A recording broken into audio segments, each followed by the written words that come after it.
Oil pulling அது எப்படி பண்ணுறது?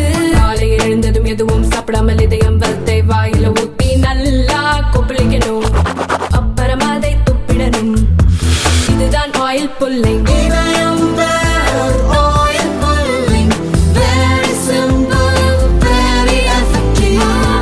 தமிழ்நாடு அரசால் 2009ஆம் ஆண்டு கொண்டு வரப்பட்ட 3% அருந்ததியர் உள் இடஒதுக்கீட்டால்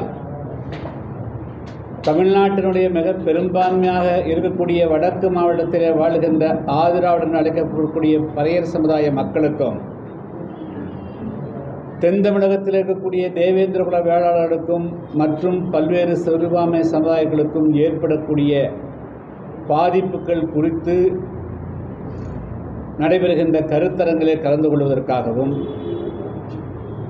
அதேபோன்று தமிழகத்தினுடைய முதல் தனியார் பல்கலைக்கழகமாக இருந்து இப்பொழுது அரசு பல்கலைக்கழகமாக மாறியிருக்கக்கூடிய அண்ணாமலை பல்கலைக்கழகத்தில் கடந்த 10 ஆண்டு காலமாக இங்கு பணிபுரியக்கூடிய ஷெட்யூல் காஸ்ட் என அழைக்கப்படக்கூடிய பட்டியல் பிரிவு ஆசிரியர்களுக்கும் மாணவர்களுக்கும் ஏற்படக்கூடிய பல்வேறு இடர்பாடுகளை குறித்து அந்த நிர்வாகத்திடம் எடுத்து சொல்வதற்காகவும் இன்று நான் சிதம்பரம் வருகை புரிந்திருக்கிறேன். கருத்தரங்கிற்கு முன்பாக பல்கலைக்கழகம் சென்று பல்கலைக்கழக இப்பொழுது பொறுப்பாளராக இருக்கக்கூடிய பதிப்பாளர் அவர் பிரகாஷ் அவர்களை சந்தித்து பல்கலைக்கழக மாணவர்கள் சார்பாக பல்வேறு முறையீடுகள் இருந்தன. குறிப்பாக இந்த பல்கலைக்கழகத்தில் 10 வருடங்களுக்கு முன்பு ஏறக்குறைய 30,000க்கு மேற்பட்ட மாணவர்கள் பயின்று வந்தார். ஆனால் அரசு பல்கலைக்கழகம் மாறிய பிறகு இங்கு ஷெட்யூல்டு காஸ்ட் பட்டியலின பிரிவு மாணவர்களுடைய எண்ணிக்கை மிகவும் சரிந்து போய்விட்டது. குறிப்பாக 40%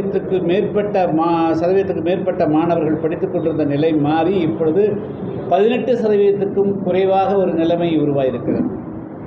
அதே போல் இங்கு ஆசிரியர்கள் பலர் இடமாற்றம் செய்யப்பட்டதனுடைய விளைவாக இங்கு இப்பொழுது 4%க்கும் குறைவான அளவிற்கே பேராசிரியர்கள், உதவி பேராசிரியர்கள், விரிவுரையாளர்கள் என்ற நிலைமை இருக்கிறது. அதேபோல் மாணவர்களுக்கு PhD படிக்கக்கூடிய மாணவர்களுக்கான கல்வி கட்டணம் பிற அரசு பல்கலைக்கழகம் காட்டிலும் 10 மடங்கு 15 மடங்கு. அதாவது PhD படிக்கக்கூடியவர்களுக்கு மெட்ராஸ் பல்கலைக்கழகத்தில் 3000 ரூபாய் என்று சொன்னால் இங்கே அண்ணாமலை பல்கலைக்கழகத்தில் 55,000 ரூபாய் வரையிலும்.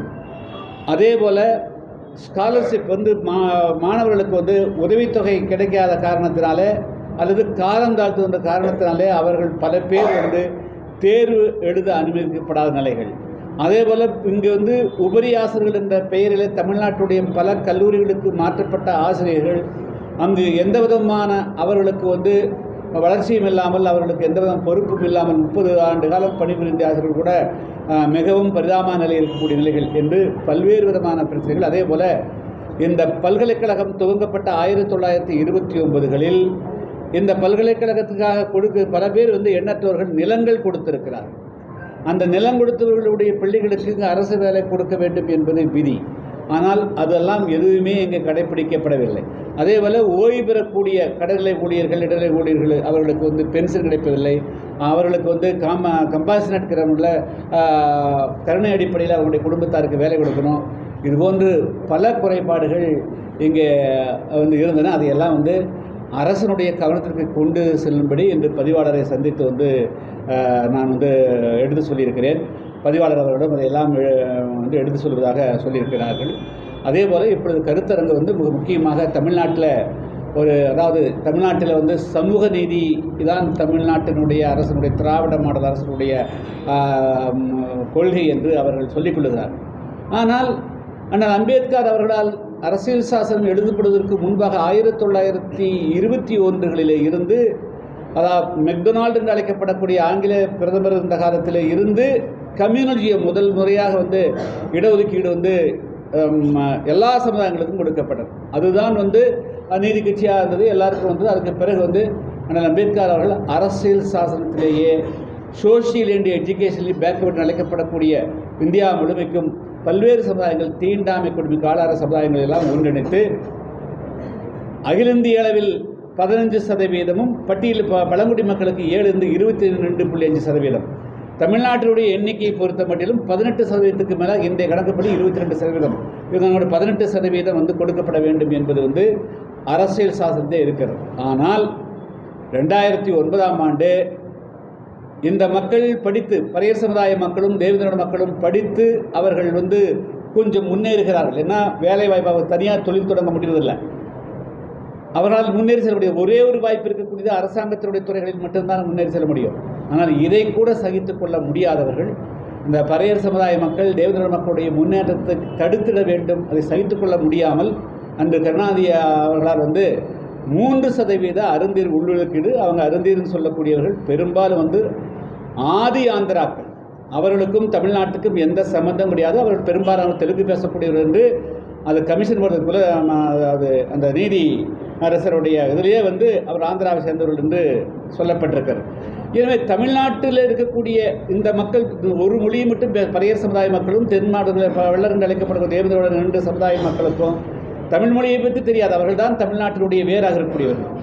அவர்களுக்கு வழங்கப்பட வேண்டிய இடஒதுக்கீட்டை முழுக்க 3% என்ற பெயரில் 3% மட்டும் கொடுக்காமல் எங்கெல்லாம் வேலை வாய்ப்பு உருவாகிறதோ அங்கெல்லாம் 3ஐ 4 ஆக்கி 5 ஆக்கி 6 ஆக்கி 18% அப்படியே அபகரிக்கக்கூடிய ஒரு போக்கு தமிழ்நாட்டில் நடக்கிறது. அப்படித்தான் அரசாங்க கல்லூரியில் பிகாம் பட்டப்படிப்பு இருந்தாலும் சரி, அல்லது தனியார் அரசு உரிமைக்கூடிய கல்லூரியில் இருந்தாலும் சரி, அதே போல் மிக உயர்ந்த பதவிகளில் கடந்த 15 வருஷத்தில் திமுக அன்னைக்கு 2006 2011 வரையிலும் ஆட்சியில் வந்தபோதும் எண்ணற்ற பதவிகளை ஒரே குறிப்பிட்ட சாதிக்கு மட்டுமே, அது அருந்தருக்கு மட்டுமே கொடுத்தார்கள். இப்பொழுதும் கடந்த 3 ஆண்டு காலமும் அனைத்து பிஎல்என் பிஆர் அழைக்கப்படக்கூடிய தேவேந்திரோட மக்களுக்கும், ஆதிராட பறையர் சமுதாய மக்களுக்கும் வரவேண்டிய சட்ட ரீதியான அந்த பங்கை எடுத்து ஒரு சாதிக்கு கொடுக்கக்கூடிய மிகப்பெரிய அநீதி நடக்கிறது. எனவே இது குறித்து அது அண்மையில் ஆகஸ்ட் மாதம் 1ஆம் தேதி உச்சநீதிமன்றம் ஒரு தீர்ப்பு கொடுத்தது. அது அந்த தீர்ப்பில் என்னென்னா, அதை எஸ்சியிலையும் பிரித்து கொடுக்கலாம் இருக்கிறத தவிர பிரித்து ஒரு சாதிக்கு, ஒட்டுமொத்த சமுதாயத்துக்கு உண்டான ஒரு சாதிக்கு கொடுக்க வேண்டும் என்று எந்த இடத்துலையும் சொல்ல. ஆனால் எந்த துரோகத்தை கருணாநிதி செஞ்சாரோ அதே துரோகத்தை ஸ்டாலின் அவர்களுடைய ஆட்சியிலேயும் இங்கே பேசுவதற்கு ஆள் இல்லை என்பதை போல நினைத்து கொண்டு அவர்கள் இந்த அநீதியை எடுத்துக்கொண்டிருக்கிறார்கள். எனவே இது குறித்து நம்முடைய இன்னைக்கு இந்த மாதிரி நிலை நீடித்தால் கல்லூரியில் படிக்கலாமே தவிர, ஆனால் படித்து எந்த வேலைக்கும் இந்த வடக்கு மாவட்டத்தில் இருக்கக்கூடிய பறையர் சமுதாய இளைஞர்களும் அதே தென் தமிழகத்தில் இருக்கக்கூடிய தேவேந்திர சமுதாயத்து வேலைக்கு போக முடியாத ஒரு அநீதியை இந்த திமுக அரசு செய்து கொண்டிருக்கிறது. எனவே அதை நிறுத்தப்படணும். நீங்கள் ஒட்டுமொத்தத்தில் இன்றைக்கி எந்த விதமான எம்பிரிக்கல் டேட்டா, அதாவது விஞ்ஞானபூர்வமான ஆய்வு செய்து மக்கள் தொகையை கரெக்டாக கணக்கெடுத்துருக்கணும். ஆனால் கணக்கெடுக்கலை. அதே போல் தமிழ்நாட்டிற்குரிய 56 துறைகளில் ஒவ்வொரு துறையிலும் ஏபிசிடி என்று அழைக்கப்படக்கூடிய ஒவ்வொரு துறையிலையும் துறை வாரியாக ஏழை எத்தனை பேர் எஸ்சி இருக்கிறாங்க, அதில் பிஆர் எவ்வளோ இருக்கிறாங்க, பிஎல் எவ்வளோ இருக்கிறாங்க, எஸ்சி இருக்கிறாங்க ஆய்வு பண்ணிவிட்டு அதுக்கு பிறகு ஒரு குறிப்பிட்ட சாதி குறைவாக இருந்தால் மட்டும்தான் அதை நிரப்ப நடவடிக்கை எடுக்கணும். ஆனால் அந்த மாதிரி எந்த விதமான புள்ளி விவரங்களையுமே அளவு செய்யாமல் மனம் போன போக்கில் அவங்க அன்னைக்கு திமுக மைனாரிட்டி கவர்மெண்ட்டாக இருந்தது. கம்யூனிஸ்டுடைய தயவு, பாமகவுடைய தயவு தேவைப்படுறதுனால அவர்களெல்லாம் என்ன அழுத்தம் கொடுத்தார்களோ அதுக்கு அடிபணிஞ்சு இன்றைக்கி தேர்தல் வாக்கு வங்கியை அடிப்படையாக வச்சு அந்த வாக்கு வங்கியை எம்ஜிஆருக்கு பிறகு ஜெயலலிதாவுக்கு பிறகு அந்த அருந்தர் கம்யூனிட்டியை ஓட்டு வங்கியாக மாற்ற வேண்டும் என்ற உள்நோக்கத்தோடு இன்றைக்கி ஆதிராவிட சமுதாயம் என்று அழைக்கப்படக்கூடிய பறையர் சமுதாயத்தினுடைய உரிமையையும், அரசியல் காலத்தில் கொடுத்த உரிமையையும், தேவேந்திரோட மக்களுடைய உரிமையும் எடுத்து பட்டவர்த்தனமாக அறுதியில் கொடுக்கிறார்கள். இதை விட ஒரு அநீதி இந்த நாட்டில் கிடையாது. பெரியார் குறித்து சீமான் பேசினது இன்றைக்கி நான் வந்திருக்கிற மேட்ரு மிக மிக முக்கியமாக 20% மேற்பட்ட மக்களுடைய வாழ்வாதார பிரச்சனை ஆச்சுங்களா. யாரை பற்றி பேசுகிறதுங்களுக்கு இல்லை. இன்றைக்கி தமிழ்நாட்டில் இந்திய அரசியல் சாசனத்தில் என்ன கொடுத்துருக்குதோ அதை இந்த மக்களுக்கு உண்டான உரிமையை நிலைநாட்டணும் இந்த அரசு. அதுதான் எங்களுக்கு முக்கியம். ஒட்டுமொத்தத்தில் அண்ணாமலை பல்கலைக்கழகத்தை அரசு எடுத்துட்டாங்க. எடுத்த பிறகு அதனுடைய எல்லா விதமான குவாலிட்டி பன்மடங்கு ரைஸ் ஆகணும். ஆனால் இதே பல்கலைக்கழகத்துக்குள்ளே 10 வருஷம் மேலே வந்துருக்கிறேன், 5 வருஷம் மேலே வந்துருக்கிறேன். அன்று அது வந்து ஒரு திருவிழா, திருவிழாவுக்குள்ளே போகிற மாதிரி இருக்கும் பல்கலைக்கழகத்துக்கு வரும்போது. இப்பொழுது வந்து அதனுடைய பொலிவு இல்லாமல் இருக்குதுங்கிறது எனக்கு வருத்தமாக இருக்குது. சார், ஐஐடி இயக்குனர் வந்து கோப்பையை முடித்தா அந்த நோய் வந்து சரியாக ஊற்றுறாங்க சார். இன்னைக்கு வந்து சார் வந்து ரொம்ப முக்கியமான விஷயம். அதாவது வந்து ஏறக்குறைய 2 கோடி மக்களுடைய வாழ்வாதார பிரச்சனை. அதே போல் இந்த பிரச்சனைக்காகத்தான் நாங்கள் வந்திருக்கிறேன். இந்த கருத்தை நீங்கள் வந்து அதாவது திமுக அரசு அதாவது வந்து சொல்லுவாங்களா, அதாவது படிப்பது ராமாயணம், இடிப்பது பெருமாள் கோவில் என்பதற்கு இணங்க பெரியாரை பேசுகிறார்கள், அண்ணாவை பேசுகிறார்கள், சமூக நீதி பேசுகிறார்கள். ஆனால் சமூக நீதியை அடியோடு குழி தோண்டி புதைக்கக்கூடிய அரசாக திமுக அரசு இருக்கிறது. எனவே அதை அம்பலப்படுத்துவதுதான் எங்களுடைய மிக முக்கியமான நோக்கமாக. அந்த அடிப்படையில் தான் இன்று வந்து இன்றைக்கி வந்து கடலூர் மாவட்டம் சிதம்பரத்தில் நடைபெறக்கூடிய இந்த கருத்தரங்கில் கலந்து கொண்டிருக்கிறேன். அதே போல் சமூக நீதி அரசாங்கம் நடத்தக்கூடிய அண்ணா பல்கலைக்கழகத்திலேயே இடஒதுக்கீடு 18% ஆசிரியர்கள் இருக்கணும், அங்கே இல்லை. ஸோ 4% தான் இருக்குது. அதனால் வந்து வெறுமனே வார்த்தை ஜாலங்களால் மட்டுமே இந்த ஆட்சி தங்களை கடத்தி கொண்டு போய் நினைக்கிறார்கள். ஆனால் பேச்சு ஒன்று இருக்குது, பூச்சு மட்டும்தான் இருக்கிறது, உள்ள இது இல்லை. கூட்டணி இல்லாததெல்லாம் பேச்சு இல்லை. அதான் சொல்கிறாங்களா, அதாவது முதல்ல தன்னை அரசு வந்து இவர்கள் வந்து எல்லாமுக்கும் வந்து எதிர்த்து போகிறாங்க. முதல்ல தங்களுடைய வரையறைக்கு உட்பட்ட இதெல்லாம் அதிகாரம் இருக்குதோ அந்த அதிகாரத்துக்கு உட்பட்டதையே செய்ய மறுக்கிறாங்க. அதாவது 18% இடஒதுக்கீடு வழங்க வேண்டும் என்பது மாநில அரசுக்கு கொடுக்கப்பட்ட அதிகாரத்தையே அவங்க சரியாக பயன்படுத்தலை. பல்கலைக்கழகங்கள் இன்றைக்கி இருக்கிற பல்கலைக்கழகங்கள் தமிழ்நாடு அரசினுடைய கீழே தான் இருக்குது. யூஜிசி சில கைட்லைன்ஸ் மட்டும் பண்ணுது. தங்களுக்கு இருக்கிற அதிகாரத்தை பயன்படுத்தியே பல பல்கலைக்கழகங்கள், இன்னும் சொல்ல போனால் அண்ணாமலை பல்கலைக்கழகம், சென்னை பல்கலைக்கழகத்தில் இங்கே மட்டும்தான் ஓரளவுக்கு சேவை கொடுக்குறதா கேள்விப்படுறோம். தமிழ்நாட்டில் பல பல்கலைக்கழகங்கள் அப்படியே தொங்குரமாக இருக்குது. எப்போ வேண்டும் வந்தாலும் அவைகள் கீழே விடலாங்கிற அளவுக்கு இருக்குது. ஸோ இதுதான் தமிழ்நாட்டோட நிலைமை. தொடர்ந்து மத்திய அரசு எடுத்து ஃபைட் பண்ணுறது அதெல்லாம் வந்து பிரயோஜனம் இல்லை. முதல்ல தங்கள்கிட்ட இருக்கக்கூடிய அதிகாரத்தை பயன்படுத்தி கல்வி நிலையங்கள், மருத்துவங்கள் எல்லாவற்றையுமே ஒழுங்குபடுத்துறதை விட்டுட்டு இவங்க வந்து வெட்டு பேச்சுகளை விட்டுறணும்.